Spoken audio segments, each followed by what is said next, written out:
Wahyu pasal 8. Dan ketika anak domba itu membuka meterai yang ketujuh, maka sunyi senyaplah di surga, kira-kira setengah jam lamanya. Lalu aku melihat ketujuh malaikat yang berdiri di hadapan Allah, dan kepada mereka diberikan 7 sangkakala. Maka datanglah seorang malaikat lain, dan ia pergi berdiri dekat mezbah dengan sebuah pedupaan emas. Dan kepadanya diberikan banyak kemenyan untuk dipersembahkannya, bersama-sama dengan doa semua orang kudus di atas mezbah emas di hadapan tahta itu. Maka naiklah asap kemenyan bersama-sama dengan doa orang-orang kudus itu dari tangan malaikat itu ke hadapan Allah. Lalu malaikat itu mengambil pedupaan itu, mengisinya dengan api dari mezbah, dan melemparkannya ke bumi. Maka meledaklah bunyi guru, disertai halilintar dan gempa bumi. Dan ketujuh malaikat yang memegang ketujuh sangkakala itu bersiap-siap untuk meniup sangkakala.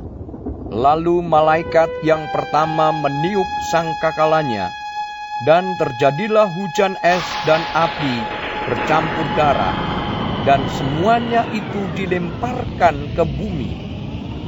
Maka terbakarlah sepertiga dari bumi, dan sepertiga dari pohon-pohon, dan hanguslah seluruh rumput-rumputan hijau. Lalu malaikat yang kedua meniup sangkakalanya, dan ada sesuatu seperti gunung besar yang menyala-nyala oleh api dilemparkan ke dalam laut. Dan sepertiga dari laut itu menjadi darah, dan matilah sepertiga dari segala makhluk yang bernyawa di dalam laut, dan binasalah sepertiga dari semua kapal.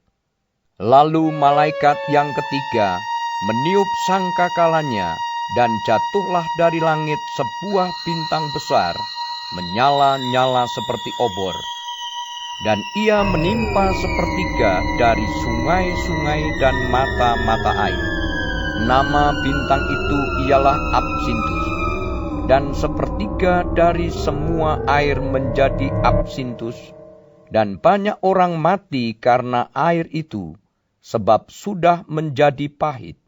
Lalu malaikat yang keempat meniup sangkakalanya, dan terpukullah sepertiga dari matahari, dan sepertiga dari bulan, dan sepertiga dari bintang-bintang, sehingga sepertiga daripadanya menjadi gelap, dan sepertiga dari siang hari tidak terang, dan demikian juga malam hari. Lalu aku melihat, aku mendengar seekor burung nasar terbang di tengah langit, dan berkata dengan suara nyaring, "Celaka! Celaka! Celakalah mereka yang diam di atas bumi, oleh karena bunyi sangkakala ketiga malaikat lain yang masih akan meniup sangkakalanya."